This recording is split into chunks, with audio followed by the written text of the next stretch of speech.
Keamanan jaringan lebih fleksibel dan terkontrol untuk melindungi data serta aktivitas pengguna Wi-Fi. Wi-Fi Managed Service juga menghadirkan kemudahan melalui voucher management system. Pemilik bisnis dapat dengan mudah menerbitkan, mengelola, dan mendistribusikan voucher Wi-Fi ID serta voucher game currency kepada pelanggan. Dengan mesh Wi-Fi, pastikan jaringan tetap stabil di setiap sudut ruangan. Cukup tambahkan perangkat mesh Wi-Fi dan sistem akan otomatis mengoptimalkan sinyal di seluruh tempat bisnis Anda. Wi-Fi Managed Service, solusi cerdas untuk bisnis yang lebih modern. Tonton dulu sebelum kamu beli CCTV canggih. Sebelum membeli IP kamera di Antares Easy, pastiin kamu tahu semua keunggulannya. Sini, Mimin kasih tahu. Ada beragam fitur unik di berbagai jenis kamera. Mulai dari kamera yang waterproof, sehingga pasti aman jika diletakkan di luar ruangan, seperti area parkiran. Ada juga yang lehernya bisa dibengkokkan, sehingga bisa melihat area-area spesifik seperti meja kasir. Ada juga yang bisa berotasi 360 derajat, sehingga bisa memantau seluruh bagian ruangan. Ada juga yang bisa memiliki kemampuan zoom. Beberapa IP kamera juga memiliki kemampuan motion detection yang sangat cepat. Nah, beragam IP kamera sudah bisa dipairingkan langsung ke aplikasi Antares Easy. Gak cuma mengatur device, di aplikasi Antares Easy, kamu juga bisa membeli dan menyewa devices lainnya, serta berlangganan cloud memory. Nah, keren kan? Tunggu apa lagi? Check out devicesmu, dan mulai atur menggunakan Antares Easy.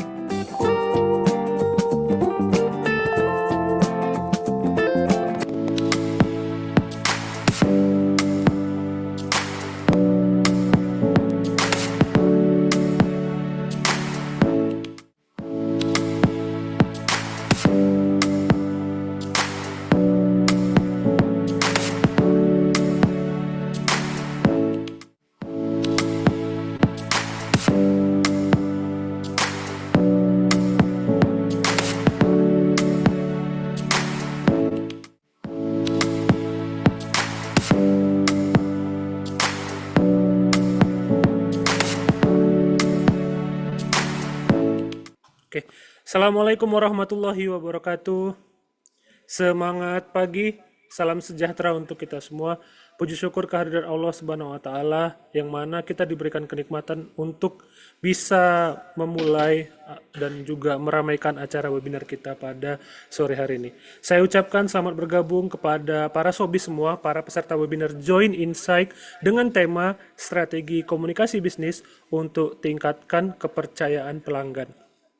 Bersama pemateri kita yang sangat spesial, Bang Suhil Al-Fatah. Beliau merupakan salah satu dari digital planner dan juga communication expert di Sumatera. Perkenalkan, nama saya Mufli, saya selaku host pada webinar kita sore hari ini. Kurang lebih 2 jam ke depan saya akan menemani teman-teman semua, para sobi semua, untuk sama-sama mendengarkan materi yang akan disampaikan oleh Bang Suhil Al-Fatah. Bapak Ibu dan teman-teman semua, kami persilahkan kepada Bapak Ibu dan teman-teman semua untuk mengisi absensi melalui link absensi yang telah tersedia melalui kolom chat. Nah, jadi nanti Bapak Ibu ketika mengisi link absensi itu nanti akan mendapatkan e-sertifikat, dan juga di dalamnya kami mencantumkan untuk nomor link aja, sehingga nanti di akhir kita akan mengadakan spin wheel bagi teman-teman yang beruntung dan juga masih tersedia di Zoom ini. Jadi nanti kalau misalnya udah meninggalkan Zoom, nanti tidak akan mendapatkan hadiah link aja. Jadi untuk teman-teman yang masih ada di sini dan kemudian beruntung untuk spin wheel, nanti kami akan pilih 5 orang dan masing-masing akan mendapatkan link aja Rp50.000. Syaratnya adalah yang pertama pastinya mengikuti acara ini dari awal sampai akhir, kemudian follow Instagram, Twitter, dan TikTok yang di BIS Sumatera. Yang kedua mengisi absensi, dan ketiga nanti total hadiahnya sekitar Rp250.000. Oke, baiklah, saya akan memperkenalkan pembicara kita pada sore hari ini bernama Suhil Al-Fatah. Beliau merupakan digital planner dan public speaking enthusiast yang berbasis di Banda Aceh. Mungkin teman-teman khususnya di Banda Aceh ini udah kenal lah sama Bang Suhil gitu. Kalau misalnya kita lihat Instagramnya itu udah banyak korporat yang telah memakai jasa ataupun mengundang Bang Suhil untuk mengisi materinya. Dan dia dikenal sebagai sosok yang aktif di dunia digital, entrepreneurship, dan komunikasi. Dengan pengalaman yang kuat di bidang teknologi informasi dan pengembangan bisnis digital. Dan juga founder dari berucap.id dan Luna Studio. Oke, mari kita sambut Bang Suhil. Apa kabarnya Bang Suhil? Alhamdulillah sehat, Bang Mufli. Sehat ya? Di sana Ya, cuacanya gimana Bang? di Cerah sini atau agak mendung? agak mendung ya. Kami di Medan nih Bang, hampir tiap hari hujan nih Bang. Tapi semoga walaupun mendung, hujan, kita dalam keadaan sehat dan juga yang pastinya internetnya dalam keadaan stabil ya Bang Suhil. Karena Amin, peserta amin. kita ini ya udah 60 lebih ya. Semoga semuanya juga bisa mendengarkan materi yang akan disampaikan oleh Bang Suhil. Oke. Mungkin itu saja kami persilahkan kepada Bang Suhil untuk mengisi materi dan jika ada share screen kami persilahkan kepada Bang Suhil, kepada Bang Suhil kami persilahkan. Oke, baik, Bang Mufli. Saya izin share screen dulu ya. Baik, silakan Bang.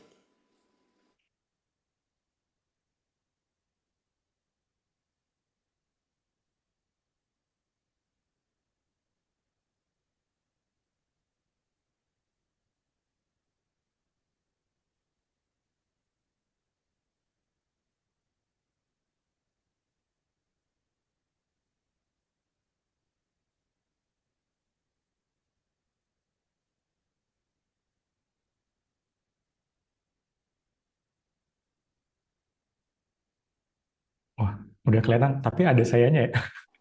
Nggak apa-apa Bang, nggak apa-apa. Tapi itu abangnya nggak bisa diperkecil ya, Bang Suhil? Oh ya Oh, materi bisnis.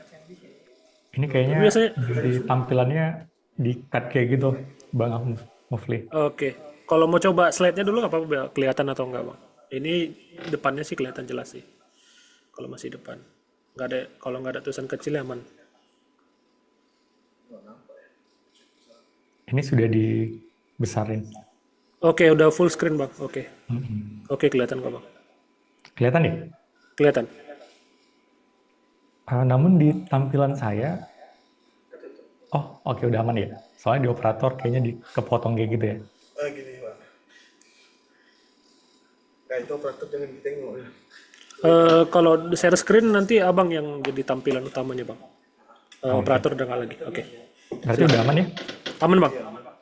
Oke, baik. Assalamualaikum warahmatullahi wabarakatuh. Waalaikumsalam bang. Terima kasih teman-teman udah berhadir di hari ini. Kenalin, nama aku Suhil Alfata, tadi sudah dikenalin juga sama Bang Mufli. Sebelumnya, background aku merupakan seorang programmer, namun di tahun 2017, aku mencoba untuk shifting ke dunia bisnis. Nah, ternyata dunia bisnis itu kendalanya bukan di produk saja, bukan di kualitas mungkin modal ataupun relasi, tetapi juga di bagian komunikasi. Sebelumnya aku juga sering untuk kerjasama ataupun kolaborasi dengan beberapa stakeholder.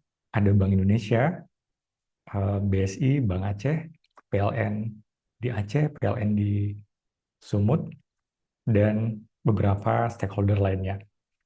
Oke, langsung aja. Teman-teman tahu nggak ya, ternyata komunikasi itu bukan cuma soal promosi, tapi soal ngebangun hubungan jangka panjang. Dan bisnis yang dipercaya itu akan selalu punya tempat di hati pelanggannya. Oleh karena itu, komunikasi ini sangat penting ketika kita membangun sebuah bisnis. Tapi, seringnya orang-orang itu tidak begitu aware mengenai komunikasi ini. Banyak, slide-nya masih kelihatan, Bang Mufli? Kelihatan bang, jelas bang. Aman ya? Aman-aman. Oke, jadi teman-teman, ada beberapa jenis komunikasi. Saya bedain menjadi 3. Yang pertama itu brand communication, yang kedua online communication, yang ketiga offline communication. Kalau misalnya komunikasi itu kan ada beberapa tipe, tapi yang relevan untuk sekarang itu kita bisa bagi menjadi 3 ini. Yang pertama brand communication. Brand communication ini teman-teman, Ada beberapa jenis. Yang pertama itu visual identity, brand message, dan juga tone of voice. Nah, brand untuk visual identity itu seperti apa, Bang Suil? Visual identity ini contohnya seperti kalau teman-teman bikin logo, itu ada namanya pedoman identitas visual. Kita biasanya bikin logo untuk produk ataupun untuk brand kita, mungkin asal-asalan, yang penting udah dapet, bagus, udah selesai kayak gitu. Padahal teman-teman, ketika kita membuat sebuah logo, itu ada banyak hal di balik logo tersebut. Yang pertama, konsep logo. Ini saya ambil salah satunya ya. Jadi di konsep logo ini, teman-teman harus benar-benar menerjemahkan value dari produk kita ke dalam logo yang akan dibuat. Jadi logonya itu seperti apa, itu harus punya dulu yang pertama itu konsep logo. Yang kedua adalah komponen logo. Komponen logo ini, teman-teman, contohnya, logo kita itu jenisnya seperti apa? Apakah logo type atau logogram? Itu juga harus dipastikan. Yang berikutnya, konfigurasi. Konfigurasi ini, kita buat logo kita itu bisa dikonfigurasi. Apakah logonya aja, atau mau yang horizontal, atau yang vertikal, itu semua harus ada. Tujuannya, nantinya ketika kita akan memasukkan ke dalam elemen yang lain, logo kita itu lebih gampang diaplikasikan. Kalau misalnya kita nggak bikin konfigurasinya, ketika kita perlu untuk horizontal, namun logo kita itu vertikal, itu akan sangat tidak tidak oke nantinya untuk brand kita. Nah, yang berikutnya adalah warna. Warna ini, teman-teman, ini juga menjadi suatu suatu hal yang kadang-kadang orang itu kalau warna ditanya warna apa, warna merah gitu. Yang benernya itu harus ada kode warnanya, terus harus jelas nih warnanya itu warna merah, merahnya merah seperti apa, biru, birunya biru seperti apa. Tujuannya supaya brand kita itu nggak gampang ditiru dan juga punya ciri khas sendiri. Dan yang berikutnya adalah variasi warna logo. Kita punya yang namanya logo primary. Logo primary ini merupakan logo di mana kita sering pakai di background yang netral. Contohnya background putih, terus background warna hitam. Tapi ketika ada background yang warnanya itu selain dengan warna netral, kita sudah punya logo yang bisa diaplikasikan ke warna tersebut. Dan nantinya itu akan membuat brand kita itu menjadi lebih lebih kuat dan juga lebih terkomunikasikan. Misalnya nih teman-teman ada acara di sekolah dan acara itu kita pengen sponsorin. Mereka kan bikin flyer, bikin spanduk itu kan dengan warnanya mereka sendiri. Kita cukup kasih variasi warna logo kita dan mereka nanti yang akan menempatkan sesuai dengan warna yang cocok dengan logo kita. Seperti itu. Nah, kalau sudah selesai itu, nantinya teman-teman punya yang namanya itu tone warnanya. Jadi ketika bikin feed ataupun spanduk atau story, kita itu udah punya standarisasinya. Dan standarisasi ini yang nantinya akan membuat brand kita itu secara komunikasi konsisten. Enggak, tiba-tiba warnanya biru, terus tiba-tiba kuning, terus tiba-tiba jadinya merah gitu. Jadi tidak ada brand image yang benar gitu. Nah, selanjutnya kita bisa implementasikan ke dalam Tumblr ataupun ke dalam goodie bags dan lain-lainnya. Oke, yang kedua adalah online communication. Online communication ini merupakan komunikasi berbentuk online. Nah, teman-teman sering ya, kadang-kadang pengen jualan online, terus kadang-kadang pengen jualan online segala macam gitu. Teman-teman tahu nggak ya, kalau jualan online itu, yang paling penting adalah bagaimana cara kita berkomunikasi dengan pelanggan melalui sosial media, melalui website, melalui chat, ataupun melalui email. Dan kita bedah di sini, yang pertama melalui chat. Kalau teman-teman lihat,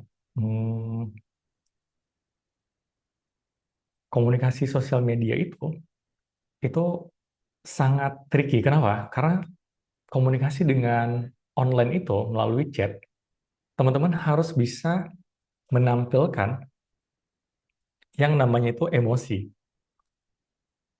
Kalau kita lihat, teman-teman sering nggak ya miskomunikasi ketika ngechat? Ngechat teman itu kan sering komunikasi. Terus kalau misalnya kita nih sebenarnya tidak marah, tapi teman kita itu bacanya itu kok marah kayak gitu. Nah, sesusah itu teman-teman berkomunikasi melalui chat.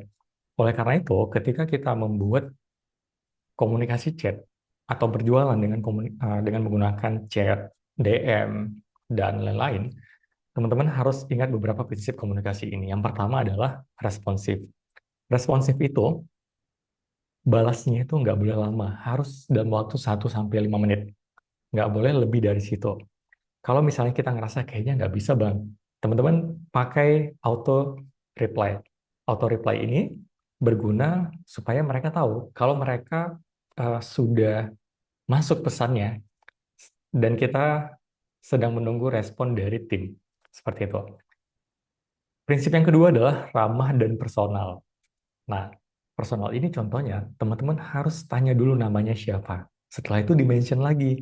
Misalnya nih, contoh Bang Mufli. Jadi waktu Bang Mufli mau beli, kita sebagai pelaku usaha, kita harus tanya dulu, atas nama siapa ya, Bang? Oh, atas nama Bang Mufli. Baik, Bang Mufli, kita punya produk ini untuk sekarang, bla bla bla. Bang Mufli, kira-kira pengen beli yang ini atau yang ini? Jadi ketika kita chat, kita mention lagi namanya, bukan pakai Bang aja, tapi ada nama di ujung katanya. Tujuannya untuk apa? Untuk membangun emotional value. Teman-teman, nama itu adalah panggilan yang paling indah untuk orang lain. Kalau misalnya kita sering di-mention namanya, kita merasa kita itu seperti dihargai dan dianggap ada gitu. Secara psikologis, manusia ini butuh validasi. Semua orang butuh validasi. Yang membedakan adalah ada orang yang butuh validasinya itu besar, beberapa orang dia butuh validasinya itu hanya kecil. Seperti itu. Yang ketiga, harus jelas dan informatif. Hindari jawaban-jawaban yang menggantung. Dan juga yang keempat, nggak kaku tapi profesional. Jadi kalau kita pakai emoji, kita bisa pakai emoji yang secukupnya. Oke, kita kasih contoh nih, misalnya nih, gimana caranya untuk bikin auto reply. Teman-teman bisa bikin tulisan seperti misalnya hai, hai terus ada tanda tangan kayak gini, dan terima kasih sudah menghubungi nama brandnya, titik, kami sedang cek pesananmu dan akan segera membalas. Sambil menunggu, kamu bisa lihat katalog kami di sini ya, terus kita kasih linknya. Nah, jadi orang ketika ngechat kita, ketika dia sebelum hubungi kita, kita kasih dulu apa yang bisa dia baca, apa yang bisa dia pelajari sebelum dia bertanya ke kita. Mungkin pertanyaannya dia sudah ada di list yang kita kirim itu. Jadi dia nggak perlu lagi banyak bertanya atau dia tinggal bertanya yang sesuai yang dia mau aja. Nah, itu akan membantu cara komunikasi kita itu lebih cepat, teman-teman. Jangan sampai ketika orang itu ngechat di DM ataupun di WhatsApp, kita nggak bikin auto reply, atau kita cuma bikin auto reply-nya, hai, terima kasih sudah menghubungi kami. Kami sedang mengecek pesananmu dan akan segera membalas. Udah titik. Jangan kayak gitu aja. Tapi kita tambahkan, sambil menunggu, kamu bisa lihat katalog kami di sini ya. Gitu. Terus kalau misalnya ada yang tanya tentang harga misalnya, teman-teman jangan lupa pakai call to action. Jadi waktu kita ngasih informasi, misalnya ditanya harga, terus kita balas, hai Kak Rani, untuk produk serum glow-nya harganya 139.000. Lagi ada promo juga loh, beli 2 gratis ongkir ke seluruh Indonesia. Boleh aku bantu check out sekarang? Jadi kita kasih call to action-nya. Jangan jangan pasif, teman-teman. Kita ditanya, berapa harganya, Kak? Udah, cuma dijawab, hai Kak Rani, untuk produk serum glow-nya harganya 139.000. Udah selesai. Jangan kayak gitu. Itu merupakan jenis komunikasi yang pasif sekali dan tidak akan mendatangkan sales. Kalau teman-teman pengen mendatangkan sales, pastikan di ujung berikan call to action. Aksi apa yang akan dia pilih? Contoh lain misalnya. Misalnya dia tanya, Bang, untuk madunya masih ready? Atau untuk harga madunya berapa? kita bisa bilang, oh untuk harga madu yang medium itu sekitar 50.000 dan untuk yang 500 mili itu sekitar 100.000. Kakak mau dipilih yang mana? Yang kecil atau yang besar? Kita langsung ngasih pilihan ke dia. Jadi pilihannya itu memilih produk yang kecil atau yang besar. Jangan bilang kayak gini, apakah kakak berminat? Jangan seperti itu. Kalau berminat, jawabannya berminat dan tidak berminat. Tapi kalau kita langsung sodorin produknya, kakak mau yang ukuran kecil atau ukuran besar? Jadi jawabannya itu langsung dikerucutin. Langsung kita coba fokuskan di bagian itu. Nah, itu merupakan beberapa teknik-teknik ketika kita melakukan komunikasi melalui chat. Dan nggak disarankan teman-teman jawab singkat, nggak ada ekspresi, nggak ada senyum, nggak ada emot, nggak ada emoji segala macam. Terus kita nggak kenalin diri dan ngabain pertanyaan yang ditanyakan oleh pelanggan. Lalu yang kedua, komunikasi melalui sosial media. Nah, komunikasi melalui sosial media saya bilangnya itu konten marketing namanya. Di konten marketing ini teman-teman sangat-sangat tricky sekali karena kebanyakan orang pengen mengejar hanya viral saja, tetapi tidak menjaga brand image ataupun value dari produk yang akan dijual. Namun kita akan bedakan dulu ya. Teman-teman, kalau misalnya teman-teman berbisnis dan berdagang, itu berbeda. Kalau berbisnis, teman-teman bisa pakai cara ini. Tapi kalau berdagang, teman-teman nggak perlu pakai cara ini. Karena kalau berdagang, dia berpikir untuk jangka pendek. Dia nggak akan berpikir jangka panjang. Dia berpikir bahwa, oke, aku berdagang 1 tahun, aku akan raup semua keuntungan, aku akan cari yang viral segala macam. Ketika udah selesai, udah selesai. Ketika udah laku semua, udah tutup. Brandnya ditutup, nggak perlu uh, langsung kayak sustain segala macam, nggak. Tapi kalau kita membangun bisnis, kita berpikir jangka panjang. 10 tahun ke depan, bisnis kita itu akan menjadi seperti apa? 20 tahun ke depan, bisnis kita akan menjadi seperti apa? Itu yang membedakan bisnis dan dagang. Kalau dagang mikirnya hari itu, jangka pendek, kalau bisnis mikirnya jangka panjang dan ninggalin legacy. Dan kalau misalnya di sosial media, kita bagusnya itu, yang pertama, kontennya itu harus yang relevan dengan produk dan bermanfaat. Nah, bermanfaat ini, jangan POV-nya itu dari sudut pandang si penjual ataupun si owner-nya. Bermanfaat ini harus dari POV customer kita. Teman-teman harus tahu sebenarnya yang bermanfaat untuk customer itu apa. Disitulah dipakai empati. Empati itu kita pakai ketika kita menempatkan diri kita POV-nya itu seperti customer kita. Nah, customer kita misalnya kelas menengah ke bawah. Seperti apa POV-nya? Atau kelas menengah seperti apa POV-nya atau menengah ke atas. Dan itu akan berbeda cara berkomunikasinya. Seperti itu. Dan jangan lupa pakai bahasa yang sesuai dengan audiens. Ntar kita bahas bahasanya seperti apa. Lalu seperti apa tuh format yang kita bisa pakai untuk sosial media kita. Kalau untuk sekarang teman-teman, kita bisa pakai uh, Reels ataupun di TikTok video dan juga carousel ya. Jadi teman-teman nggak harus video-video terus, kadang-kadang diimbangin dengan feed dan video.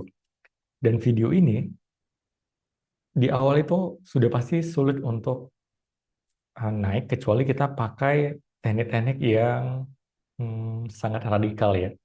Dan kalau radikal itu antara dua, antara brand kita itu nggak sesuai dengan kontennya atau ketika viral, kita belum mempersiapkan diri. Makanya ada ungkapan, kalau kita bangun usaha, jangan mencoba untuk langsung viral. Soalnya ketika kita bangun pertama sekali di usaha itu dan langsung viral, customer-nya itu langsung datang dan akan banyak sekali miskomunikasi di situ. Contoh nih, kita baru buka usaha. Orang kerjanya itu atau staff kita, karyawan kita analogikan baru di mungkin sekitar 10 orang. 10 orang ini kita siapkan untuk customer mungkin sekali datang di angka 20 orang. Tiba-tiba konten kita viral dan kita nggak bisa mempersiapkan itu. Jadi waktu datang, sekali datang ramai, dan kita nggak bisa melayani dengan baik, akhirnya feedback orang pasti jelek ke brand kita. Makanya di awal itu jangan langsung viral. Kita bisa bikin bertahap. Kalau langsung viral, kita nggak sempat untuk belajar, kita nggak sempat untuk ningkatin kualitas. Kalau di resto itu kita nggak sempat tuh untuk tim baru itu kan harus terbiasa dulu ya. Kalau sudah 3 bulan dan teman-teman ngerasa kayaknya udah siap nih, baru siapkan strategi untuk viral. Seperti itu. Dan kalau misalnya kita pikir bahwa kayaknya bang harus viral dulu bang segala macam. Nah, viral ini tidak selamanya baik ternyata teman-teman. Kalau viral, customer kita bisa habis di awal. Jadi customer kita itu hanya datang sekali saja. Setelah itu karena dia kecewa, karena kecewa itu misalnya kita jualan online, gara-gara viral, pengirimannya itu lama sekali. Karena yang kerja cuma 2 orang. Terus waktu kita mau mencari karyawan ataupun staff kita butuh interview lagi, kita butuh rekrutmen lagi. Tapi kan Bang, kita bisa Bang langsung ajak aja teman-teman untuk gabung. Memang bisa, tapi kualitas dari pengirimannya nanti akan berantakan. Ada yang salah masukin produk, ada yang produknya tidak di packaging dengan baik, seperti itu. Yang nantinya akan membuat semua itu jadi berantakan, teman-teman. Dan yang terakhir, melalui email. Mungkin sekarang nggak banyak lagi orang yang menggunakan email untuk berkomunikasi. Tapi di luar sana masih banyak brand-brand ataupun produk-produk yang masih menggunakan email marketing. Nah, email ini teman-teman harus punya yang namanya prinsip email untuk ningkatin trust. Jadi email itu banyak jenisnya. Ada email untuk sambutan, ada email untuk promo, ada email untuk edukatif, ngasih tips dan info, dan juga ada email untuk konfirmasi transaksi. Kita masuk ke dalam prinsip email yang bakalan ningkatin trust. Yang pertama, subjeknya itu harus menarik, tapi jujur. Misalnya nih, 3 cara agar kulitmu glowing sebelum lebaran, atau diskon khusus buat kamu hari ini. Lalu desainnya itu harus mudah dibaca, dan harus ada informasi resmi seperti alamat bisnis, link, dan link ke sosial medianya. Itu tujuannya supaya ketika orang dapat email, dia nggak ngerasa itu spam. Seperti itu. Oke, yang berikutnya adalah offline komunikasi. Offline communication ini, teman-teman, ini yang paling sulit dilakukan. Kenapa? Terkadang tim kita itu ada yang introvert atau ada yang nggak berani ngomong depan banyak orang. Ketika kita contohin, "Hmm, nanti ngomongnya gini-gini ya, nanti kalau ketemu customer seperti ini ya, nanti gini-gini ya." Ketika berhadapan dengan customer, dia jadi takut, dia jadi gugup, dan juga ngeblank. Harus berbicara seperti apa. Makanya ketika kita punya usaha, dan katakanlah kita punya usaha resto ya teman-teman ya. Tim kita itu, sebelum kita jadikan dia waiters, pastikan dia belajar dulu yang namanya public speaking. Public speaking ini merupakan skill yang wajib ada di waiters tersebut. Seperti apa tuh Bang? Untuk kita bisa belajar public speaking. Contohnya teman-teman, ketika teman-teman punya karyawan ataupun punya tim, dan teman-teman ingin melakukan rekrutmen untuk waiters, pastikan di Google Form itu masukkan syarat kirim video perkenalan diri yang diupload ke sosmednya dia atau ke YouTube-nya dia. Setelah itu linknya kirimkan ke Google Form yang kita buat untuk rekrutmen. Tujuannya ketika kita rekrutmen, kita tinggal lihat seperti apa cara dia berbicara di depan kamera, dan juga bagaimana susunan kata-kata yang dia ucapkan. Kalau kita pakai cara itu, kita akan bisa melihat kayaknya ini bisa kita ambil untuk karyawan kita, ini nggak bisa. Nah, dari situ kita bisa posisikan tim kita sesuai dengan bagiannya masing-masing. Lalu kita masuk ke dalam yang pertama, komunikasi vibe atau atmosfer. Teman-teman, kalau kita datang ke suatu outlet, banyak yang apatis dengan hal ini. Apatis untuk menciptakan vibe. Jadi ketika kita datang, teman-teman harus memberikan si customer itu semua indera dia itu nyampe. Contoh nih misalnya, Yang pertama, ketika dia datang, pastikan indera penglihatannya itu terlayani dengan baik. Nah, komunikasi itu berada di komunikasi untuk ningkatin vibe. Contohnya, lampunya nggak boleh terang. Kalau misalnya di kafe, lampunya agak pakai yang soft. Kalau di butik, itu harus disesuaikan tuh. Nggak boleh warna itu warna-warni. Jadi waktu orang datang, itu dia ngelihat ini warna hijau, warna biru. Dari cara dia melihat itu sudah tidak nyaman. Nah, yang kedua, teman-teman harus tentukan aromanya itu seperti apa. Itu nanti akan penting di dalam komunikasi offline. Jadi komunikasi offline yang di bagian atmosfer atau vibe, dia akan merasakan di indera penciumannya. Waktu dia masuk, ini enak nggak udaranya? Terus wangi nggak tempatnya? Pernah saya punya temen, dia dia itu nyobain makan di resto yang mahal karena dia pengen nyobain experience-nya. Makanannya enak, teman-teman. Tempatnya juga bagus. Tapi ketika mau ke pintu resto, itu ada kolam renang, di mana kolam renang itu mengeluarkan bau kaporit yang menusuk.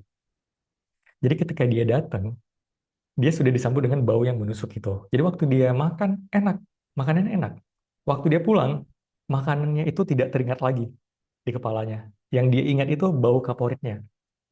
Makanya ketika kita bikin bisnis, ketika kita punya outlet, ketika kita punya ruangan ataupun uh, katakanlah toko, teman-teman harus pastikan nggak boleh bau, nggak boleh banyak debu, terus udaranya itu enak. Karena itu yang akan ngebuat experience si customer itu jadi beda. Nah, gimana caranya Bang untuk nentuin supaya di aroma segala macam itu nggak berlebihan. Teman-teman bisa coba masuk ke dalam mall, produk-produk yang kayak bisa dibilang skincare atau produk-produk yang dia menjual barang-barang branded. Teman-teman coba lihat parfum apa yang dipakai. Cara gampangnya seperti itu. Untuk menyamain vibrasi ataupun vibe di ruangan tersebut. Gitu. Yang berikutnya adalah hospitality. Ini nggak kalah penting. Hospitality ini akan mempengaruhi orang ataupun customer itu mau balik lagi atau enggak ke dalam ke restoran kita ataupun ke outlet kita. Ada beberapa prinsip ketika kita melakukan hospitality. Yang pertama, jangan lupa menyapa pelanggan di 5 detik pertama dengan senyum dan intonasi ramah. Yang kedua, nggak perlu terlalu maksain dia, tapi aktif ketika membantu. Kalau dia butuh, kita datang. Lalu kalian gunakan bahasa tubuh ataupun gestur yang terbuka. Nggak boleh tutup uh, kayak ngerasa kayak takut kayak gitu. Lalu yang berikutnya, akhiri dengan kalimat yang sopan dan positif. Abang kasih contoh, misalnya nih, kalian punya coffee shop. Nama coffee shopnya misalnya, hmm, Indi, jangan Indibis ya. Misalnya nama coffee shopnya itu, kalau di Banda Aceh itu ada nama coffee shopnya Hoko namanya. Ketika orang datang, itu harus ada orang yang nyambut. Namanya itu host atau greeter. Jadi ketika dia nyambut, kita bisa bilang, selamat datang di Hoko, Bapak, atas nama siapa dan untuk berapa orang. Nah, jadi waktu kita sambut itu, kita senyum dan pakai intonasi. Nggak boleh kayak, selamat datang di Hoko, Pak, untuk berapa orang dan atas nama siapa. Itu jadinya kaku. Terus pertanyaannya, Bang, gimana Bang kalau misalnya kita kan punya logat ya? Kita punya logat. Ada logat Aceh, ada logat Medan. Yang logat itu nggak mempengaruhi sebenarnya teman-teman. Yang mempengaruhi itu adalah artikulasi dan juga intonasi. Ketika artikulasi kita itu nggak jelas, kita akan terdengar seperti kumur-kumur, gitu. Makanya ketika kita ngobrol dengan orang, itu artikulasinya itu harus bagus. Nah, waktu kita sampaikan greeter di awal itu, selamat datang di Hoko, atas nama siapa dan untuk berapa orang, Pak? Oh, atas nama misalnya Bang Bang Asri, atas nama Asril. Baik Bang Asril mau di indoor atau outdoor? saya mau di indoor aja. Baik, silakan Bang Asril, saya antar.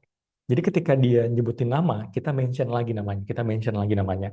Jangan sampai ketika saya tanya atas nama siapa Bang, atas nama Bang Asril. Baik Bang, Abang pengen di indoor atau di outdoor? Itu nggak akan menciptakan emotional value. Itu tidak akan membuat customer kita merasa, wah kayaknya beda ya di sini ya. Kayaknya aku eh, nyaman sekali di sini. Aku ngerasa di sini itu seperti aku itu dihargai gitu.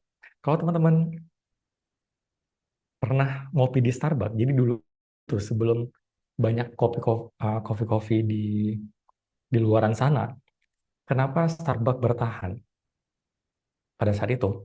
Mungkin sekarang sudah banyak pilihan nih. Itu karena dia memanggil nama ketika kita selesai order.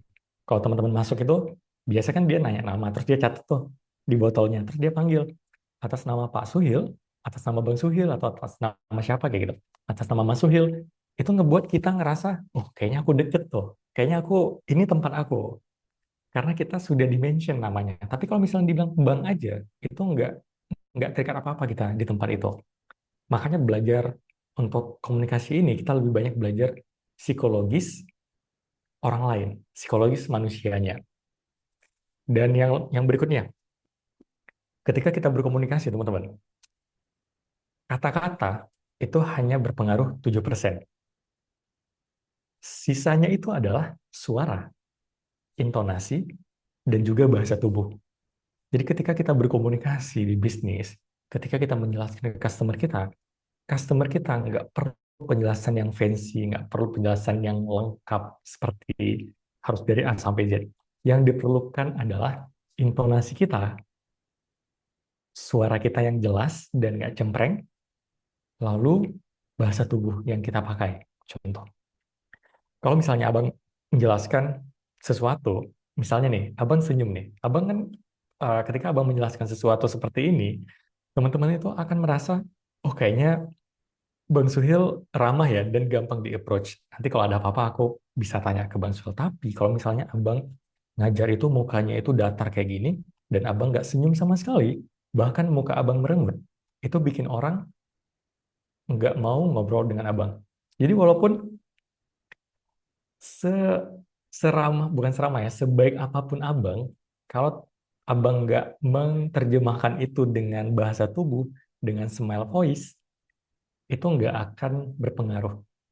Nah, makanya komunikasi itu, teman-teman, bukan hanya di hati aja. Karena kan kita nggak bisa baca pikiran orang ya. Kan kita juga bukan semacam apa ya, semacam indigo gitu bisa baca-baca pikiran orang. Kita bisa tahu ini anak yang baik, ini anak yang buruk. Kalau teman-teman ingin bisnisnya itu terlihat bagus, maka perlihatkanlah ke customer kita bahwa bisnis kita itu oke. Bisnis kita itu bagus. Karena kalau misalnya teman-teman jutek, teman-teman nggak senyum, terus dibilang, aku memang kayak gini bang orangnya gitu. Itu sama sekali tidak oke untuk di bisnis kita. Itu yang ngebuat bisnis kita itu nggak pernah berkembang. Karena kita punya yang namanya mental block itu.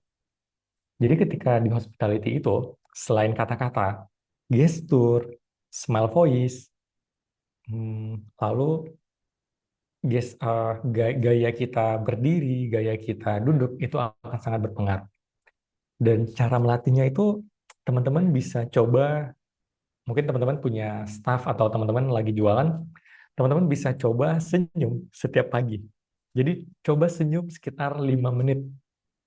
Kalau misalnya teman ikut perlombaan kayak duta wisata ataupun perlombaan lain, itu mereka dituntut bisa senyum tanpa tanpa turun selama 4 jam. Nah, ketika kita sudah terbiasa dengan senyum, itu akan menjadi habit dan habit itu akan menjadi karakter. Jadi kalau misalnya kita ingin merubah sesuatu, katakanlah di hospitality, teman-teman harus punya mindset yang benar dulu. Oke, aku punya mindset bahwa aku percaya kalau senyum itu bisa bikin produk aku, sales-nya itu naik, bisa bikin closing-nya lebih besar. Kalau udah percaya, kita akan coba latihan.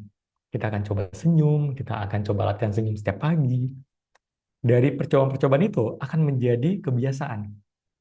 Nah, kebiasaan itu akan menjadi karakter kita, Dan karakter kita itulah nantinya akan menjadi branding kita untuk komunikasi dengan eksternal. Makanya kalau misalnya teman-teman ngelihat ada orang yang kayaknya dia gampang senyum, kayaknya ketemu orang senyum terus, segala macam, itu bukan karena dia bawaan lahir langsung senyum. Kita bawaan lahir kalau masih bayi kan nangis ya, kerjanya nangis ya gitu. Itu memang karena dia dilatih. Dan kalau kita punya staff ataupun kitanya senyum, percaya teman-teman, senyum itu akan naikin kecantikan ataupun kegantengan teman-teman sekitar 50%. Itu pasti. Jadi orang itu akan sangat, wah, kayak nyaman gitu ngobrol sama kita karena kita senyum segala macam gitu. Dan itu nantinya akan membuat customer itu ngerasa kayaknya oke nih di sini. Nah, itu akan berkaitan dengan poin yang ketiga, teman-teman. Poin experience. Experience ini merupakan hal yang harus ada ketika kita membuka suatu bisnis ataupun usaha. Contoh nih, kalau misalnya teman-teman punya usaha resto, resto itu untuk makanan itu sifatnya subjektif. Ada yang bilang ini enak, ini nggak enak. Tapi ketika ada yang enak, udah melewati bare minimum, itu udah selesai. Karena kita nggak bisa bilang ini enak kali. Itu susah. Makanya yang dibutuhkan adalah experience-nya. Kalau makanan yang enak, semua orang bisa bikin. Tapi membuat experience yang keren, itu nggak semua orang mampu dan bisa sustain untuk memberikan experience itu. Experience-nya seperti apa aja Bang Sunil? Yang pertama, misalnya, ketika kita melayani pelanggan, kita nggak main handphone, terus nada bicara kita nggak dingin atau ketus, terus nggak cuma diem-diem aja di situ. Kalau misalnya dia lagi belanja, kita senyum aja. Kalau dia butuh, kita langsung standby. Dan itu yang akan ngebuat experience orang itu jadi menarik. Makanya, untuk mendapatkan hospitality yang bagus, itu menjadi pembeda terbesar untuk saat ini. Karena semua orang itu merasa bahwa yaudah nggak perlu terlalu ini hospitality-nya segala macam gitu. Pengalaman saya dapetin hospitality yang saya itu menurut saya kayaknya oke gitu. Jadi ketika SMA, saya itu SMA-nya di Medan, di SMK Telkom, Jalan Padang Bulan ya. Nah, di situ ada pajak, pajak namanya itu pajak Ponja. Jadi yang jualan barang-barang bekas kayak gitu. Ketika datang ke situ, itu hospitality-nya itu saya sangat amazed ya. Karena ibu-ibu dia panggilnya mau beli apa anakku. Jadi kan kita orang Aceh itu jarang dapat hospitality yang seperti itu. Waktu dibilang anakku itu, jadi kita ngerasa wah deket ya kayak gitu.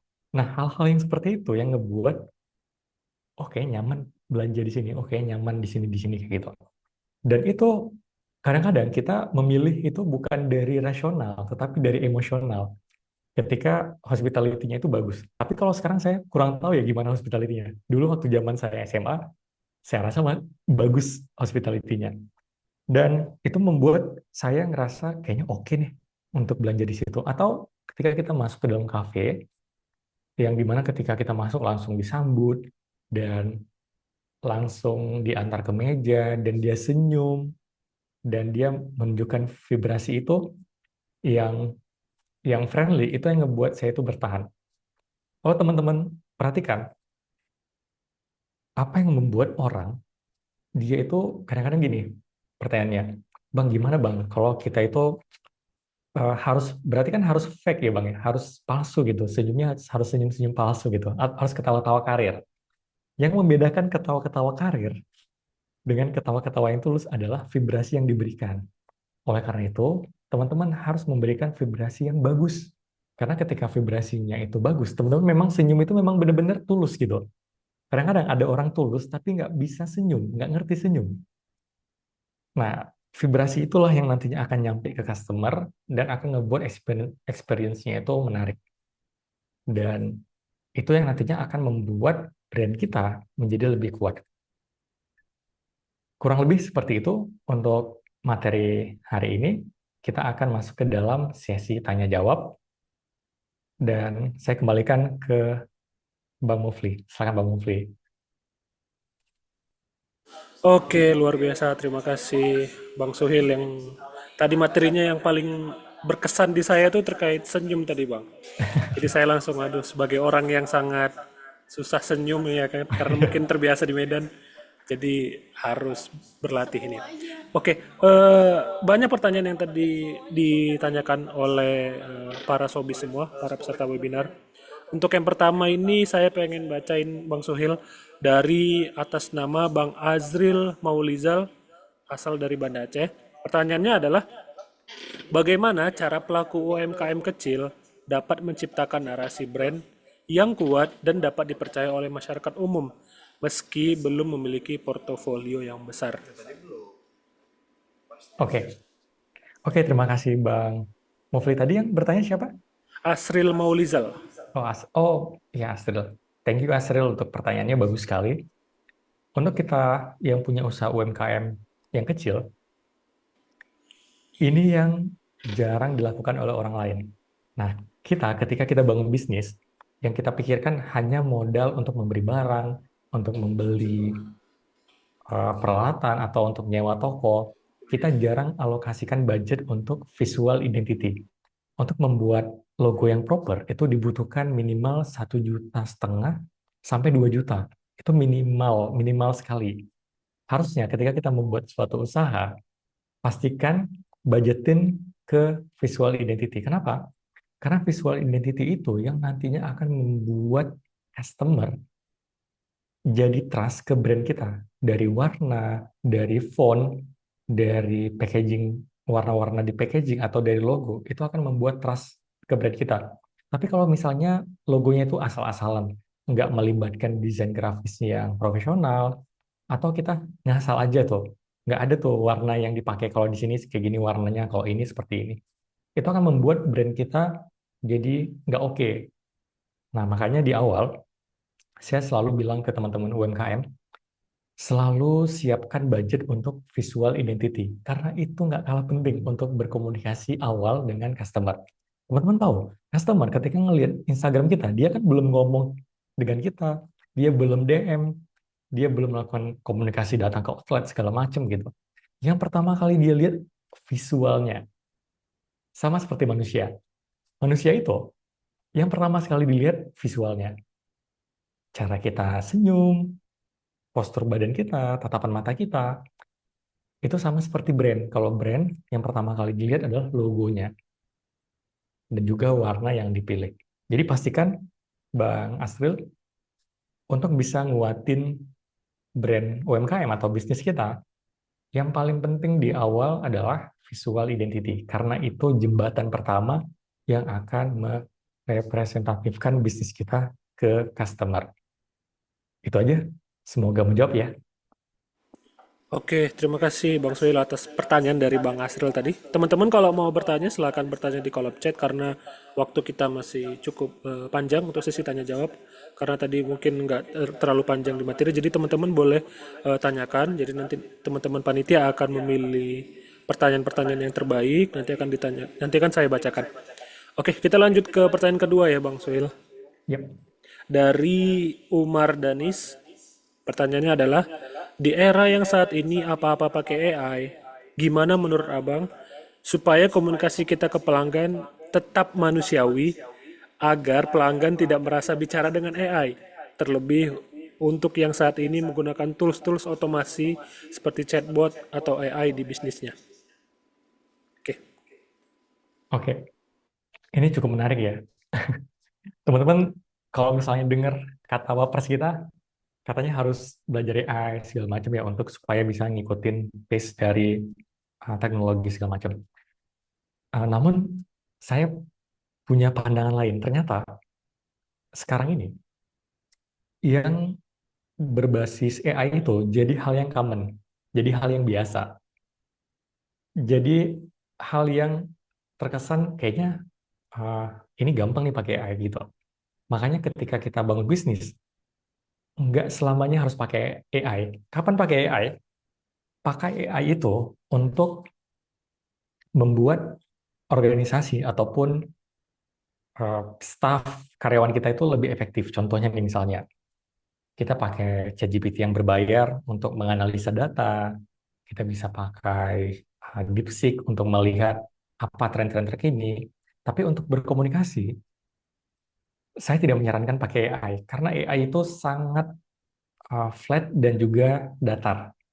Kita sebagai manusia ada yang namanya itu emosional, emotional touch. Emotional touch ini biasanya orang bilangnya itu human touch. Human touch itu belum bisa digantikan dengan AI. Untuk saat ini belum, karena kita nggak tahu ke depan itu seperti apa. Tapi untuk saat ini, dia belum bisa digantikan dengan AI. Kenapa? Dengan human touch itu, kita merasa lebih lebih dihargai dan lebih di respect. Jadi waktu kita beli sesuatu, kalau yang bayarnya, kalau misalnya kita masukin chatbox ya, uh, chatbot itu ngejawab, itu boleh kalau misalnya customer kita memang trafficnya itu padat sekali. Tapi kalau trafficnya itu belum begitu padat, teman-teman bisa menggunakan jasa admin, di mana di situ ada emotional value-nya. Dan jasa admin itu nggak boleh juga kayak robot, seperti itu. Tapi kalau untuk sekarang, saya rasa AI itu kalau untuk chat, dia sudah hampir mendekati human touch manusianya. Walaupun belum ya, tapi mungkin saya rasa 5 tahun lagi kayaknya udah mulai loh. Yang saya belum dapat itu ketika berbicara langsung, video, konten suara, itu belum dapat human-nya. Nah, kalau misalnya ditanya, gimana kalau pakai AI, Bang? Kalau pakai AI boleh, tapi di bagian part-part tertentu yang akan membuat harusnya kita hiring 3 orang, jadinya cuma 1 orang. Misalnya seperti yang menganalisa data, terus kayak membuat desainnya lebih cepat, kayak gitu. Tapi untuk komunikasi secara verbal atau secara langsung, saya tidak menyarankan memakai AI karena hambar sekali. Kayak ya seperti apa ya? Seperti kita makan itu tanpa garam, tanpa bumbu, kayak gitu. Jadinya kita ngerasa kayaknya nggak oke. Tapi dulu pertama sekali AI muncul, itu masih oke, masih menarik. Waktu zaman Pilpres tuh, Pilpres kan ada yang pakai AI. Itu masih menarik. Tapi kalau misalnya Pilpres selanjutnya masih pakai AI, saya rasa sudah nggak menarik lagi. Karena itu akan menjadi hal yang common. Jadi kurang lebih seperti itu, teman-teman. Semoga menjawab ya.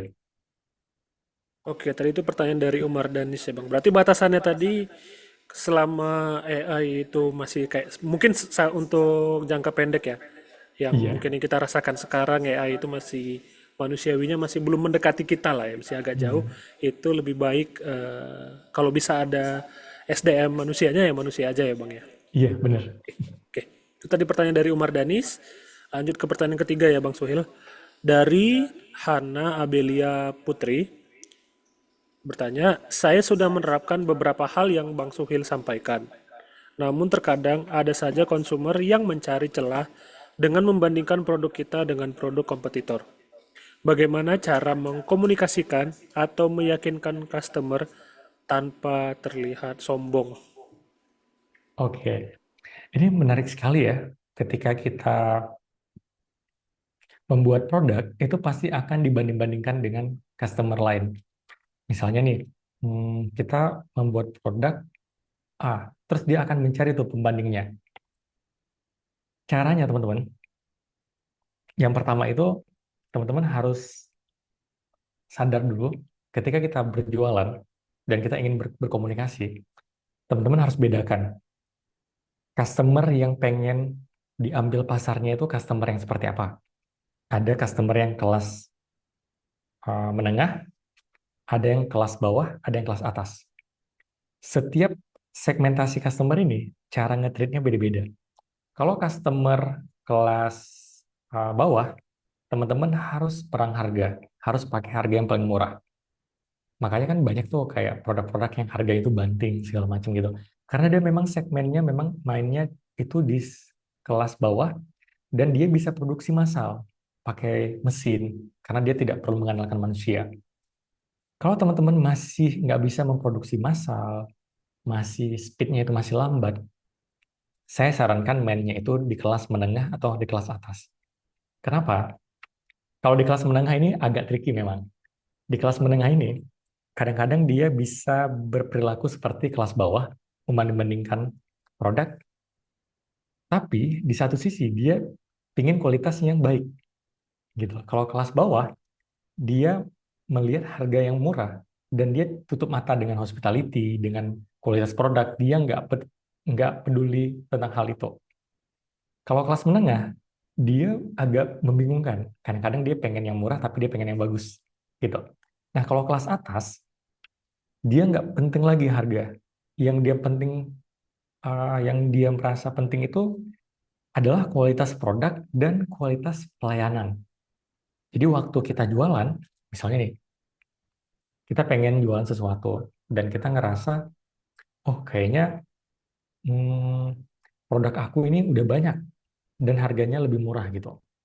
Teman-teman nggak usah atau sangat tidak dianjurkan untuk mencapai target di kelas bawah atau kelas menengah. Ambil yang kelas menengah ke atas. Kenapa? Di kelas menengah ke atas, yang dia butuhkan adalah emotional value. Kita bisa nggak bikin storytelling terhadap produk kita? Contoh ya, di Aceh itu punya produk namanya itu Ijakrung. Ijakrung itu, Bang Mufli, itu harga sarungnya itu mahal banget. Itu mahalnya itu 400.000. Kenapa mahal? Yang dia jual itu adalah heritage. Yang dijual itu adalah budaya Acehnya. Yang belinya ketika ada pejabat, rombongan pejabat datang. Atau kelas-kelas yang memang ngerasa kayaknya aku butuh nih. Aku ketika pakai ini, aku merasa jadi berbudaya gitu. Jadi misalnya di Medan biasanya kan Melayu ya. Kita bikin produk tentang budaya Melayu. Gimana caranya kita bisa mengkomunikasikan produk kita ketika orang pakai, itu dia merasa si paling Melayu. Pokoknya waktu dia pakai itu dia kerasa sekali kayak, wah aku budayawan sekali, aku segala macam gitu. Nah, makanya kita harus komunikasikan itu di yang pertama logo, yang kedua tagline, yang ketiga storytelling. Kita jelaskan produk kita itu, misalnya produk kita ini adalah hasil dari bla bla bla bla bla dan saya buat ini karena bla bla bla bla kayak gitu. Saya kasih contoh nih untuk kesannya ya.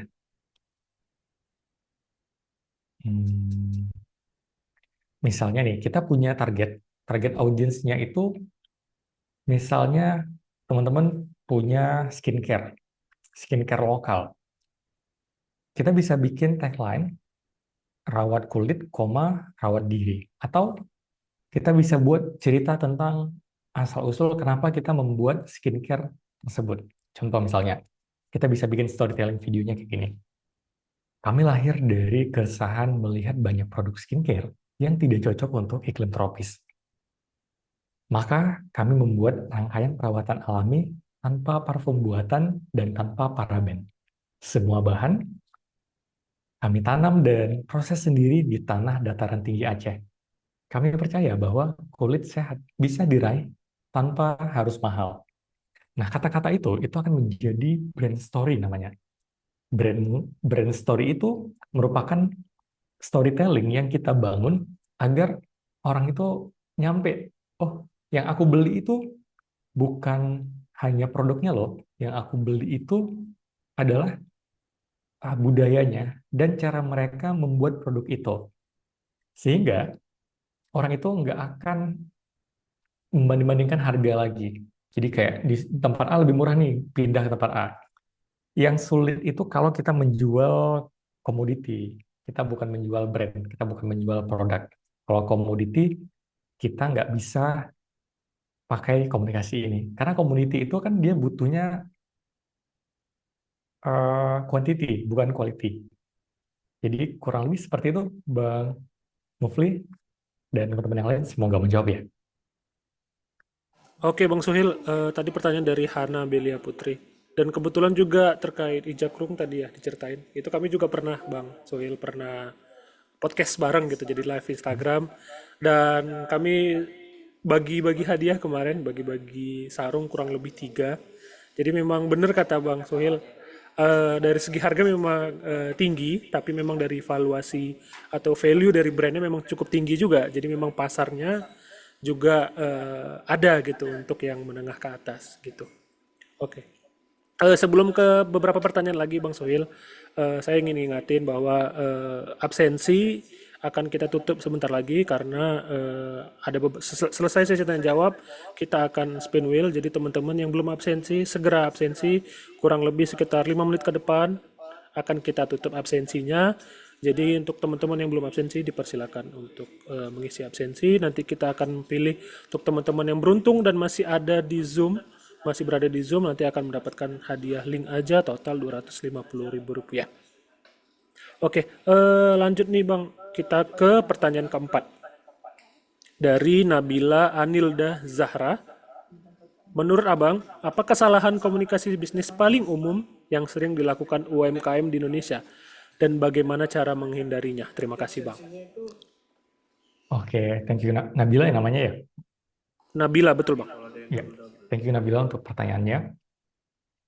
Kalau misalnya yang kita jumpai, kebanyakan pembisnis UMKM itu, kesalahan yang paling common yang dilakukan adalah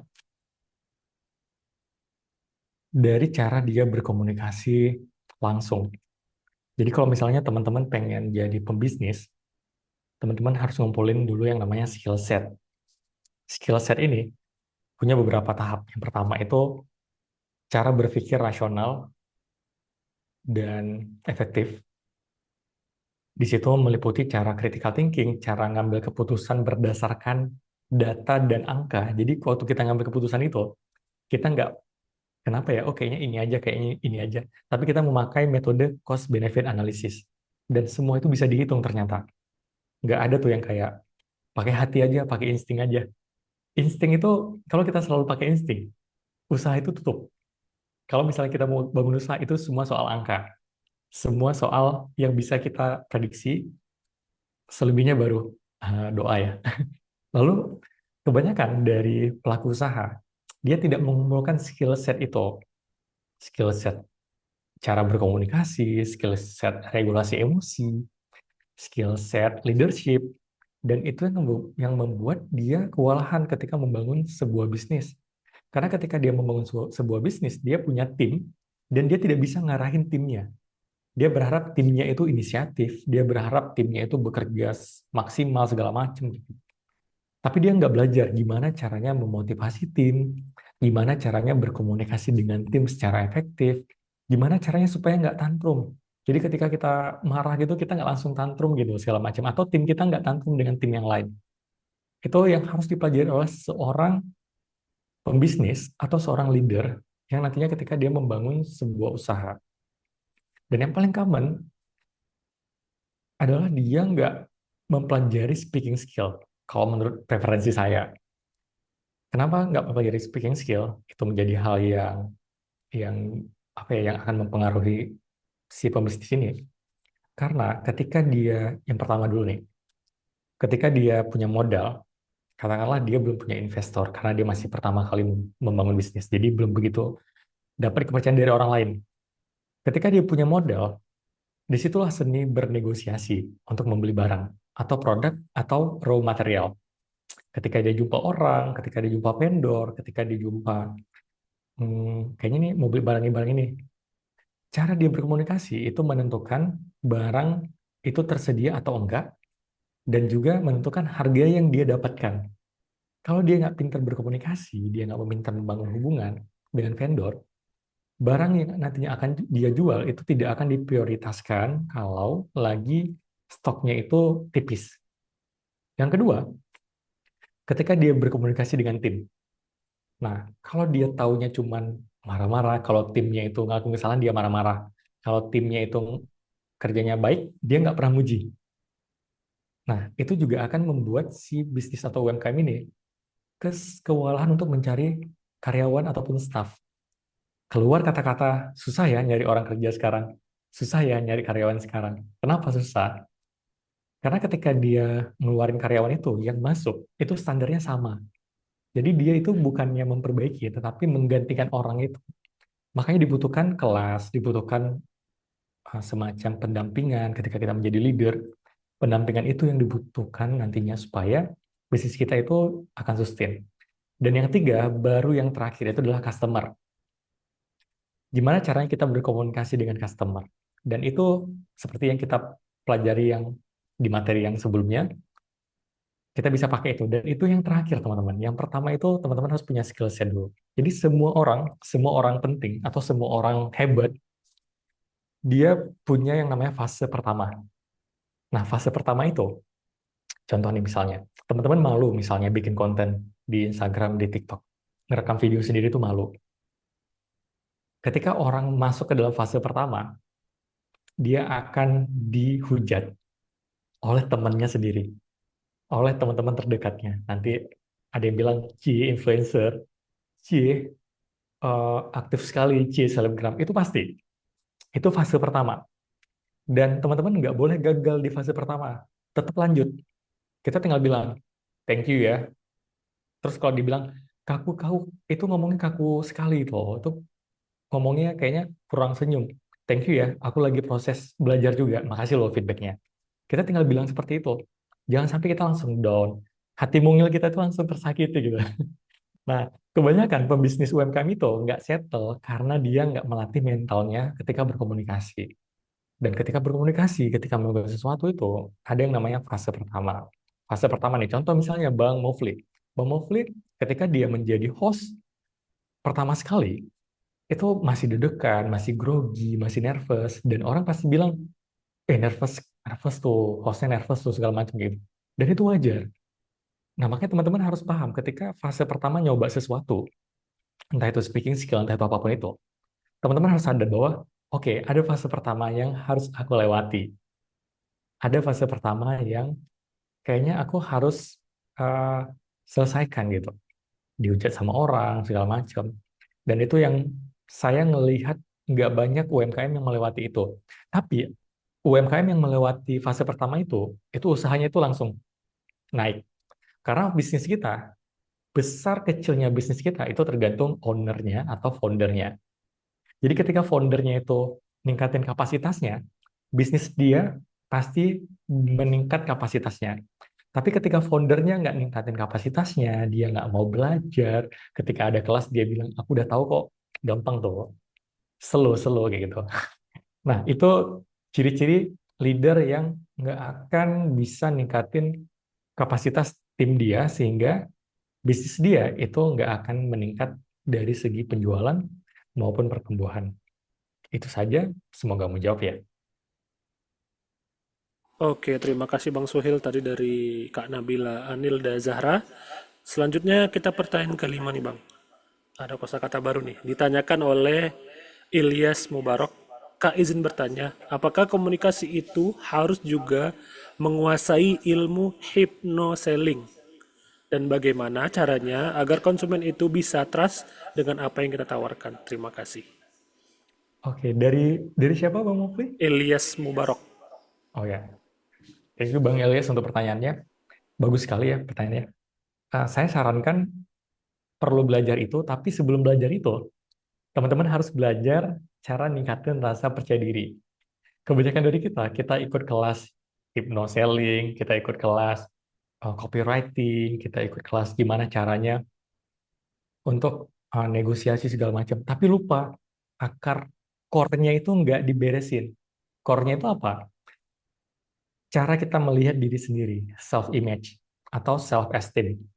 Kalau self-esteem-nya itu udah ditingkatin, kita melihat diri sendiri nih. Contoh misalnya, teman-teman coba lihat di kaca ataupun di cermin, ngelihat diri sendiri. Ngerasa jijik nggak? Kalau ngerasa jijik, berarti self esteem-nya belum ada. Kalau masih merasa malu di depan kamera, masih merasa kayaknya aku ini jerawatan, kayaknya pipi aku tembem gitu, kayaknya hidung aku terlalu pesek. Kalau kita masih belum bisa menerima diri sendiri, kita nggak akan bisa bikin semacam hypnoselling atau uh, pelajari tentang selling, cara berkomunikasi segala macam kayak gitu. Pastikan self esteem-nya itu udah terpenuhi dulu. Setelah itu baru kita belajar speaking skill sebelum belajar hypnoselling. Nah, belajar speaking skill ini gimana? Ada paradoks yang bilang bahwa orang yang nggak pede adalah orang yang kepedean. Jadi bingung ya, kok bisa ya orang yang nggak pede adalah orang yang kepedean. Ternyata orang yang nggak pede adalah orang yang kepedean. Di mana dia merasa ketika dia berbicara, semua orang itu memperhatikan detail kesalahannya sampai diingat bertahun-tahun sampai ditulis di kamarnya. Misalnya nih, saya ngisi kelas. Ketika saya punya mental nggak pede, saya akan merasa bahwa semua orang di sini, ketika saya salah berbicara, ketika saya gemetaran, ketika saya belibet, itu teman-teman akan nyatet tuh, Bang Suhil hari ini di Indibis tanggal sekian, belibet, terus tempel di kamar. Nah, fun fact-nya, orang itu nggak peduli. Kita tuh hanya pemeran utama, kita tuh hanya pemeran figuran. Kita tuh bukan pemeran utama di hidup orang lain. Makanya dibilang, orang yang nggak pede adalah orang yang kepedean. Kalau di ilmu public speaking. Jadi ketika dia ngomong, dia merasa semua orang itu akan menjudge dia. Mungkin ada orang yang akan menilai dia. Itu hanya teman-teman dekat kita aja. Tapi orang lain, misalnya, ada orang di sini. Misalnya, ada 100 orang. Ada teman kita 5 orang. Nah, biasanya yang ingat itu teman kita. Tapi kalau kita udah bertumbuh, teman kita yang nantinya akan bangga dengan kita. Dia bisa bilang gini, wih, si Suhil ya, si Suhil dulu itu ngomongnya masih grogi tuh, masih gugup, masih dia ngomongnya masih gagap. Sekarang udah keren tuh ngomongnya. Nah, jadi pada akhirnya mereka yang bangga karena mereka melihat proses kita. Makanya orang-orang yang nggak pede ketika berbicara, ternyata dia terkena spotlight effect. Fenomena psikologis ini, di mana dia merasa semua orang itu memperhatikan gerak-gerik dia. Semua orang itu melihat kayaknya hmm, aku kalau misalnya pakai ini bakal dibilang ini, aku pakai pakai ini bakal dibilang ini gitu. Jadi dia selalu memperhatikan apa yang dipikirkan oleh orang lain. Sehingga itu yang membuat dia jadinya tidak ini ya, tidak maksimal ketika berkomunikasi. Nah, kalau udah selesai itu, ini udah selesai nih. Eh, Cara berpikir udah oke, terus self esteemnya udah oke, udah pede juga. Teman-teman kalau mau ngetes tingkatan rasa pede itu, coba bikin story nanti. Setelah kelas ini coba bikin story, coba rangkum lagi materi yang dari kelas Indibis ini, terus tag ke Indibis. Nanti kalau udah diupload, kita nggak akan menilai cara ngomong. Yang kita latih adalah teman-teman bisa nggak menerima komen dari teman-teman kalian yang nantinya akan DM.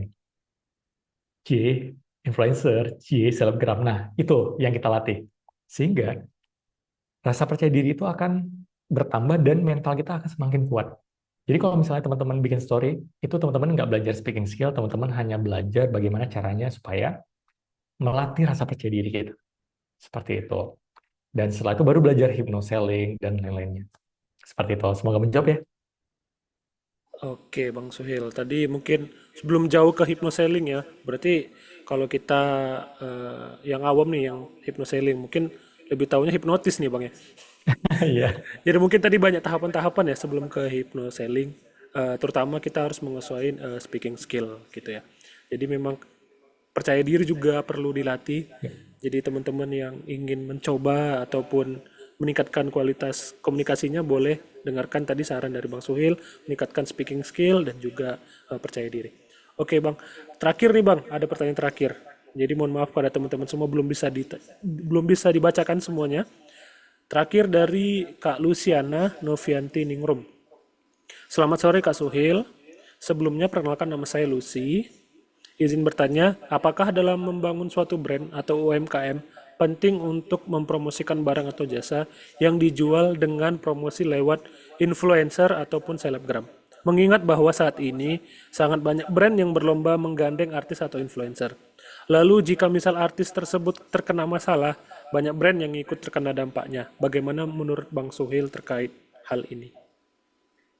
Oke, pertanyaannya bagus sekali nih. Kalau zaman sekarang itu, apakah masih relevan untuk mempromosikan brand melalui influencer? Saya kasih contoh resto. Kita pakai influencer itu tujuannya untuk meningkatkan jangkauan orang lain agar tahu bahwa resto kita itu ada dan eksis. Kita nggak ekspektasi kalau kita hiring influencer untuk menjadi representatif brand kita. Karena influencer makanan itu pasti dia bilang semua enak karena udah dibayar. Jadi kita pun yang lihat, kita itu sebenarnya nggak percaya makanannya itu enak, tapi kita penasaran pengen nyoba karena itu baru. Nah, bedain dengan brand ambassador. Brand ambassador itu teman-teman harus benar-benar kalau memang pengen pakai influencer harus benar-benar memilih background dan value dari influencer tersebut. Misalnya dia sering bikin konten-konten yang marah-marah. Saran saya nggak usah pakai yang itu. Kalau dia sering bikin konten-konten yang kayaknya kurang-kurang etis gitu, itu juga nggak cocok. Namun kalau misalnya ditanyakan, Bang, apakah bisa nih Bang kita langsung endorse dengan selebgram ataupun influencer? Oke, kalau tujuannya untuk memperbesar jangkauan. Dan tidak oke kalau kalian pengen dia itu akan menjadi brand ambasadornya kalian. Karena itu akan sangat rapuh brand kita kalau kita selalu pakai influencer yang sama terus. Jadi solusinya itu teman-teman bisa pakai ads. Kalau di Instagram itu ada yang namanya Instagram Ads. Kita bisa pilih jangkauannya itu misalnya di Medan.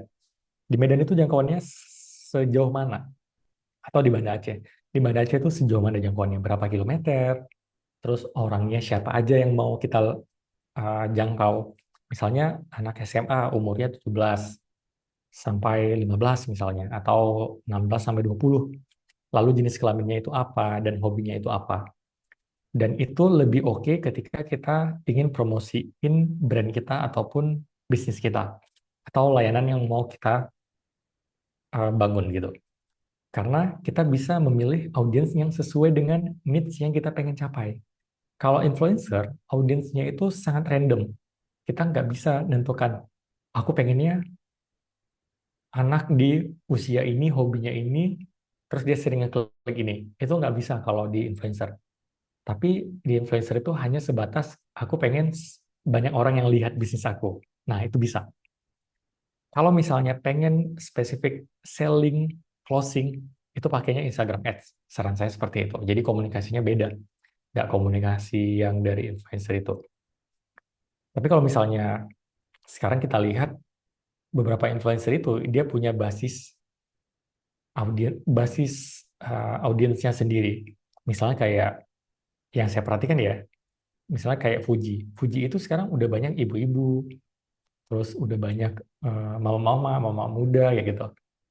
Nah, terus kalau kita lihat siapa lagi ya, ada yang lain mungkin segmentasinya beda, gamer segala macam kayak gitu. Itu yang harus disesuaikan ketika kita akan membuat campaign ataupun iklan yang nantinya memperbesar jangkauan dari brand kita. Mungkin itu aja. Terima kasih banyak ya. Semoga menjawab ya. Oke, terima kasih Bang Suhil atas jawabannya. Mungkin tadi teman-teman yang pertanyaannya belum dijawab bisa eh, mungkin bisa DM langsung ya ke Bang Suhil ya, atau Boleh. nanya-nanya langsung. Jadi nanti maaf juga belum semuanya kami bacakan karena keterbatasan waktu. Eh, Teman-teman, nanti kita akan spin wheel. Teman-teman jadi boleh standby, dan selanjutnya terakhir sebelum spin wheel nih Bang Suhil, kami pengen dengerin closing statement dari Bang Suhil terkait mungkin kata-kata penyemangat lah untuk para pebisnis ataupun pemula UMKM yang ingin membangun bisnisnya terutama dalam komunikasi yang lebih efektif. Oke, Bang Mufle. Jadi buat teman-teman UMKM di Banda Aceh ataupun di Medan ataupun di daerah lain, teman-teman harus paham ketika kita memulai bisnis, hal yang paling penting itu mencari mentor.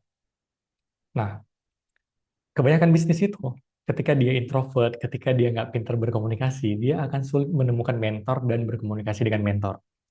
Dan ketika kita berkomunikasi dengan mentor, itu akan membuat bisnis kita lebih terarah dan juga mengurangi kesalahan-kesalahan yang dulunya si mentor lakukan.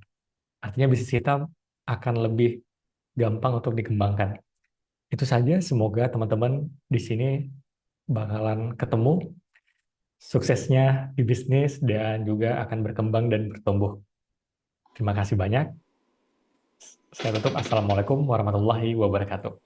Waalaikumsalam warahmatullahi wabarakatuh. Terima kasih Bang Suhil atas materinya yang sangat insightful. Kurang lebih tadi rekaman Zoom-nya nanti akan kami tampilkan di YouTube ya Bang, YouTube Indibis Sumatera. Jadi teman-teman yang mungkin tadi terlambat datang, boleh nanti ngecek di YouTube Indibis Sumatera. Oke, terima kasih Bang Suhil. Semoga eh, semua yang direncanakan berjalan lancar, bisnisnya ataupun usahanya ataupun Amin. yang dirintis segera sukses gitu kan, segera makin berkembang ataupun usaha-usahanya segera cabangnya lebih banyak dan utamanya diberkahi oleh Allah Subhanahu wa taala. Oke, terima kasih Bang Suhil. Assalamualaikum warahmatullahi wabarakatuh. Salam. Terima kasih. Oke, untuk teman-teman semua, sebelum kita melaksanakan spin wheel, saya ingin menyampaikan beberapa pesan dulu. Kita lagi ada promo di Hari Kebangkitan Nasional. Saatnya bisnis bangkit lebih kuat, rayakan Hari Kebangkitan Nasional bersama Indibis dengan solusi digital dan konektivitas makin ngebut dan efisien. Nikmati promo spesial pasang baru dari Indibis hanya sampai 31 Mei 2025. Kita lagi ada diskon 30% biaya langganan untuk paket Wi-Fi Managed Service atau WMS plus IP Cam Antares Easy atau ekstra diskon 10% untuk paket Wi-Fi Managed Service WMS plus OCA. Ada 70% biaya instalasi dan dapatkan beberapa fitur. Yang pertama, internet stabil. Yang kedua, sistem keamanan dan komunikasi digital. Yang ketiga, operasional juga usaha makin produktif.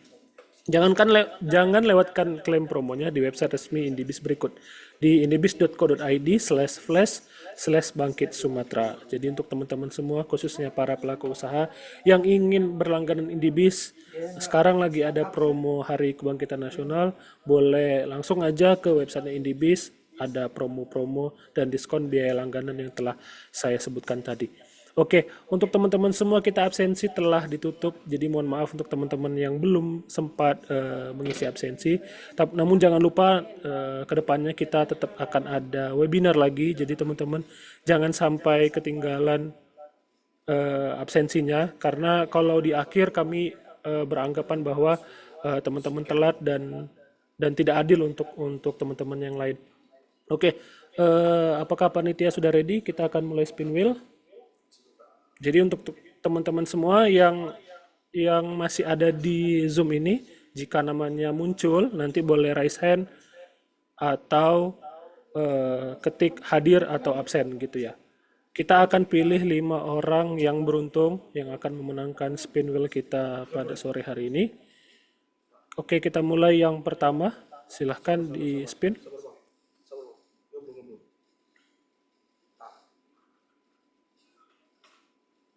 Oke, kita akan mulai sebentar lagi.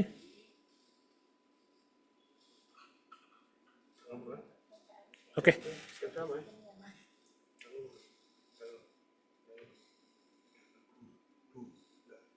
Kita akan mulai langsung aja untuk yang pertama.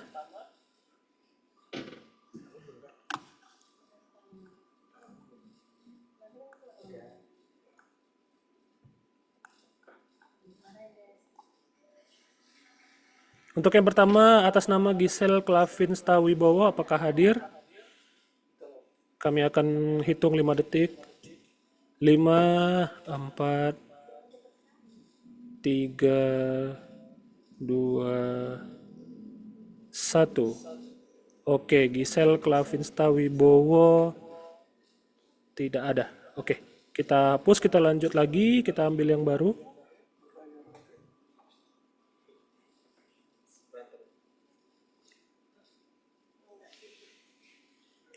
Oke, atas nama Muhammad Sandi Rifandi Astofa Siregar. Jadi untuk nama yang disebutkan boleh ketik hadir ataupun raise hand. Nanti akan kita catat namanya.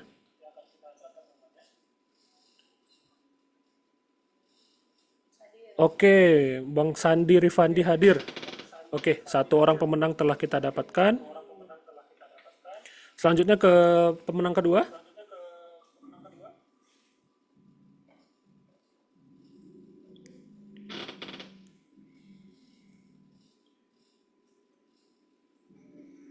Oke, atas nama Rudi Diantoro. Apakah Rudi Diantoro hadir? Boleh ketik hadir di kolom chat atau raise hand. Apakah Bang Rudi Diantoro hadir? Kita hitung 5 detik. 5, 4, 3, 2, 1. Hangus. Oke, Rudi Diantoro hangus. Kita lanjutkan untuk pemenang kedua.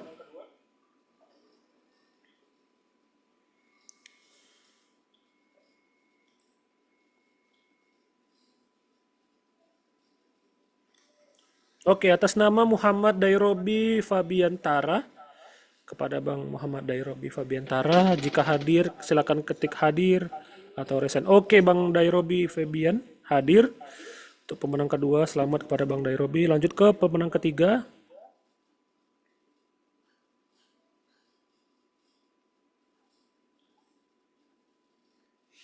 Pemenang ketiga atas nama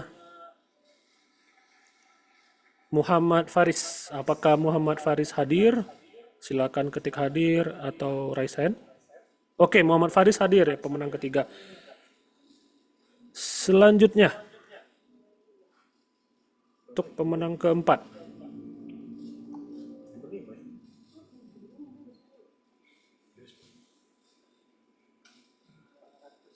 Pemenang keempat atas nama Muhammad Yardan Nadif Prantama. Apakah Bang Muhammad Yardan Nadif Prantama hadir? Silakan ketik di kolom chat.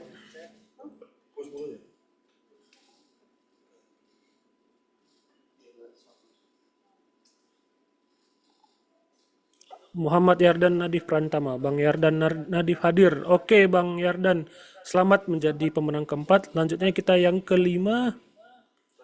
Terakhir, siapakah yang akan beruntung?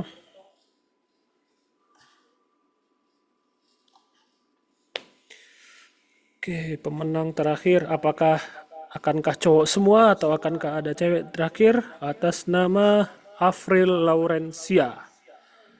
Kak Afril Laurencia, apakah hadir? Silahkan chat hadir ataupun raise hand. Kak Afril Laurencia.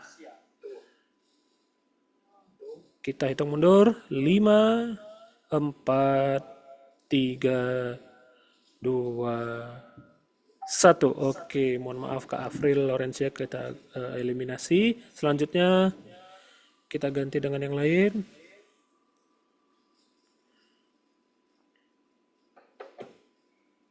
Pemenang terakhir adalah Amarendi Hidayatul Akbar. Bang Amarendi Hidayatul Akbar, apakah hadir? Silahkan ketik hadir ataupun raise hand. Adakah Bang Amarendi Hidayatul Akbar? Kita hitung mundur. 5, 4, 3, 2, 1. Oke, Bang dieliminasi. Selanjutnya kita tukar lagi.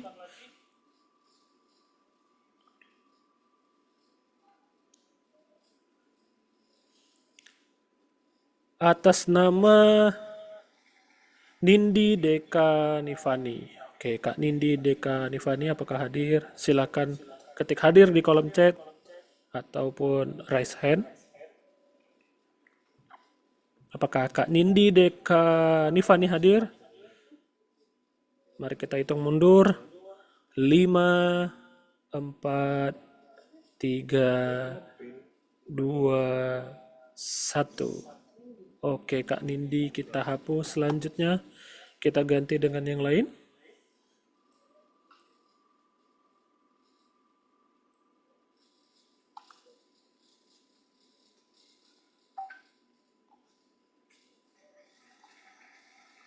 Atas nama Kak Cut Peta Tiffany, apakah Kak Cut Peta Tiffany hadir? Cut Tria Hajaton.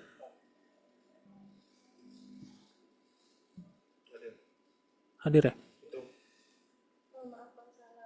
Oh, beda-beda. Oke, bukan. Apakah Kak Cut Peta Tiffany hadir? Kita hitung mundur. 5, 4, 3, 2, 1. Oke, kita hapus. Kita ganti lagi.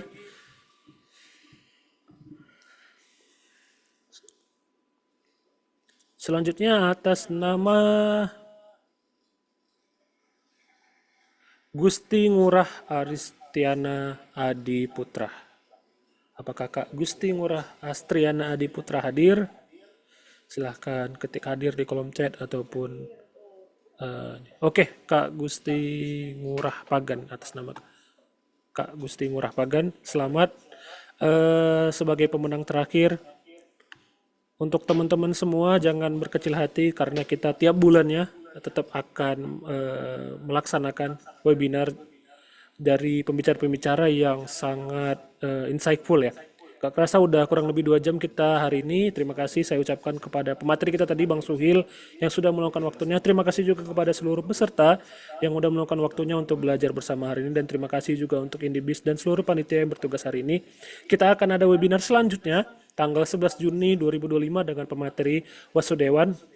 Jadi untuk teman-teman semua yang ingin ikut lagi mendengarkan materi dan juga ingin mendapatkan hadiah tentunya bisa mengikuti webinar kita yang akan kita adakan tanggal 11 Juni 2025. Jadi teman-teman boleh registrasi melalui form yang telah tersedia ataupun join ke grup yang telah kita sediakan Indibis Community.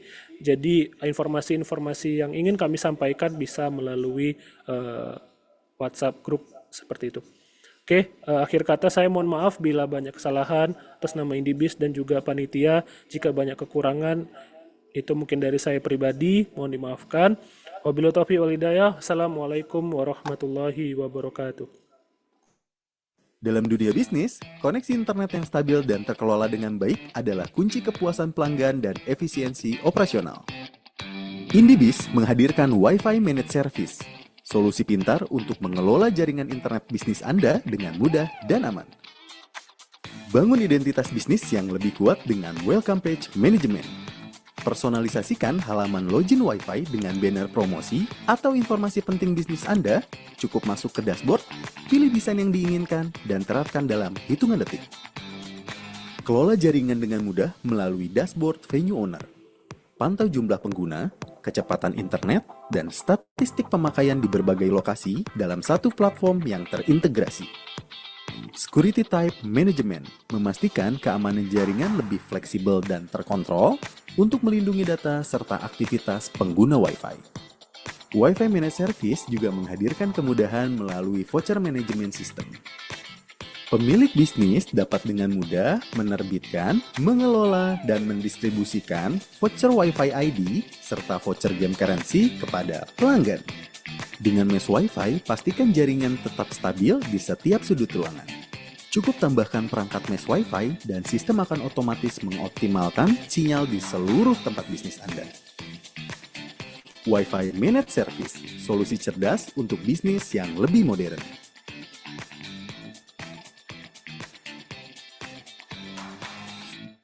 Dalam dunia bisnis, koneksi internet yang stabil dan terkelola dengan baik adalah kunci kepuasan pelanggan dan efisiensi operasional. Indibis menghadirkan Wi-Fi Managed Service,